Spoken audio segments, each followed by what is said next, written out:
Magandang araw mga kaibigan. Pag-usapan natin ngayon itong post ng philippines.com title, Church versus State on Online Gambling. Yan. Kinontra ng simbahang katoliko ang palisiya ng Administrasyong Marcos Jr. sa online gambling. As Malacanang defense the government's cautious stance on banning online gaming, the Catholic Bishops' Conference of the Philippines warns against its social cost. Sabi ng CBCP President Bishop Virgilio David, sabi niya, no tax revenue is worth the shattered lives, families, and futures lost to gambling addiction. Yan. Si Bishop David calling on the government to act against the spread of online gambling in a letter to PAGCOR.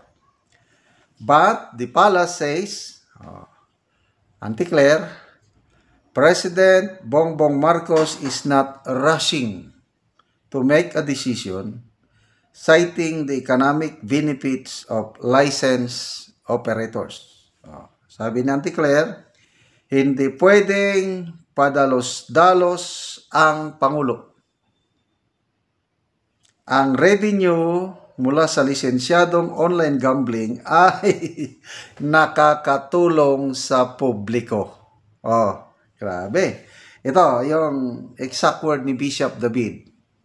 When the government, sabi niya, acts as promoter, regulator, and beneficiary of gambling revenues, it becomes complicit in the very harm it claims to guard against. No tax revenue, no tax revenue is worth the shattered lives, families, and futures lost to gambling addiction. Inuuna pa ng gobyernong ito ang kikitain nila kunuhay kumpara sa nasisirang buhay ng pamilyang Pilipino. Marami po ang nadismaya. Hindi lang simbahang katoliko, kundi mga ibang lawmakers. Ini-expect ng ibang sectors na ang Pangulo magbibigay siya ng policy direction tungkol sa online gambling. Kagaya last year, nung nag-announce siya, total ban on Pogo. Yon, palakpak. Maganda yon, maganda yung ginawa. So, basically, na-stop ng Pogo. Okay. Ano ang kaibahan ng Pogo at saka online gambling? Parihas na sugal. Kaibahan lang, ang nagsusugal sa Pogo, mga dayuhan. So kung dayuhan, well, tao pa rin sila. At least hindi sila Pilipino. Hindi natin kalahi. Magsugal sila. Ang kawawa, ang kanilang pamilya ay mga dayuhan man. So, ban ang Pogo. Itong online gambling, sino ang nagsusugal? Mga kapwa nating Pilipino, lalo na mga kabataan. Madami nang nasisira. Meron akong nabasang comment kanina na 2 kong kapatid nasira na ang buhay dahil sa online gambling. Kahit talo, sabi niya, sige pa rin sugal ng sugal. Nabaon na sila sa utang dahil sa kasusugal. Dahil nakaka-addict ang pagsugal. Ako, naranasan ko. Nakaka-addict nga. Although, hindi online noon. Ano yung sugal namin noon? Braha, Lucky 9, Pusoy, Rami, and then Mahjong. Nasubukan ko yan, nakaka-addict.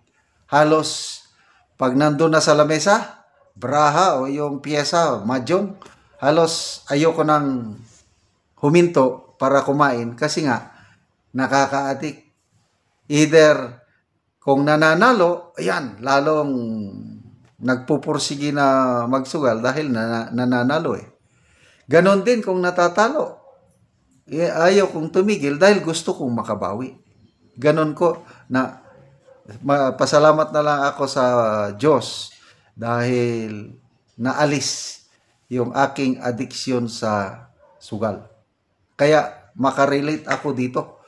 So ang ating gobyerno, makikita mo, double standards. Binanya ang pogo dahil sugal. Nakakasira yan. Pagdating naman sa online gambling, Pilipino, okay yan dahil nakakatulong. Bakit? Dahil ang revenue, hawak ng PAGCOR. Ang PAGCOR, under yan ng Office of the President. Bahala na sila anong gagawin nila sa kita. Okay, may social services. Okay yun, kaya lang, ang laki ng kita ng mga opisyalis ng PAGCOR. Yan, kasi may kakilala kong politiko, hindi ko na lang banggitin ang pangalan, nung natapos yung term niya, pagiging politiko, stop muna. Nako, naging director ng PAGCOR. Ang laki ng kanilang kita. Mga allowances, bonuses, talagang tiba-tiba. Basta PAGCOR. Kaya, ayaw nilang itigil. Kasi daw, sayang yung kita. Ano ang mas importante sa administrasyong ito? Yung kita ng gobyerno o yung kinabukasan ng kabataang Pilipino?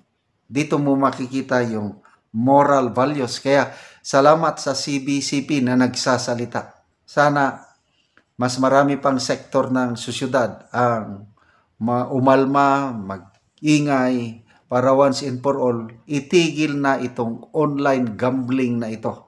Okay, magbasa tayo sa mga comments,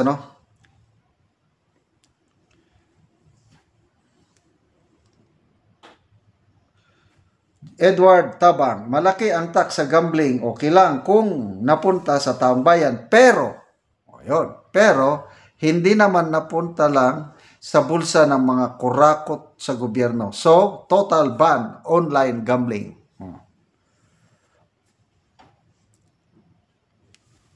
Antonio Cabatana, ang ganda nito. Mayaman ang Pilipinas basta marunong lang ang namumuno, hindi na kailangan ang sugal. So, kailan tapusin? Iban, nag-iisip pa daw sila. Kailan yon? Sa 2028 na iban, pag alis nila sa pwesto. Okay, salamat mga kaibigan sa inyong pagsubaybay sa ating channel.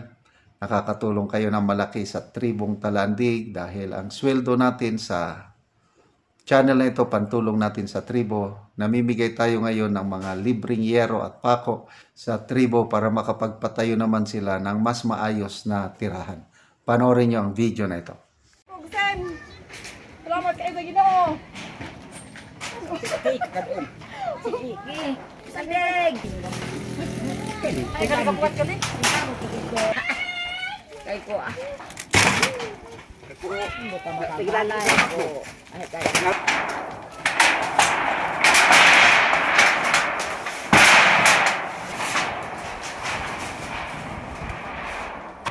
Nagani na labi kay Kema. Nagkalo. Wala na ni baka kuan.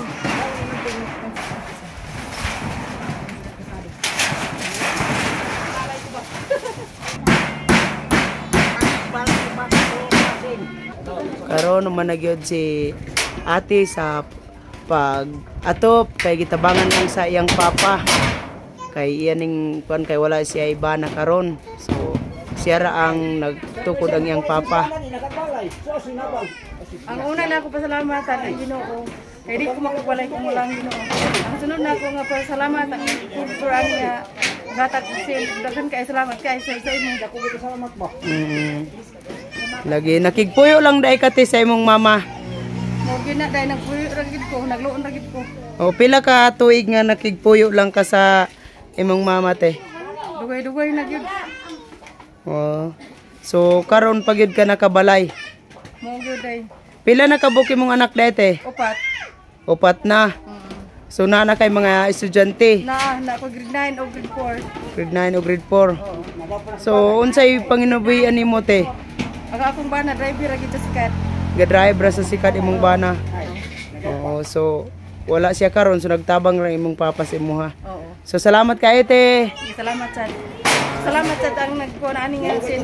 Oo. Dagan kay salamat sir. Salamat kayo.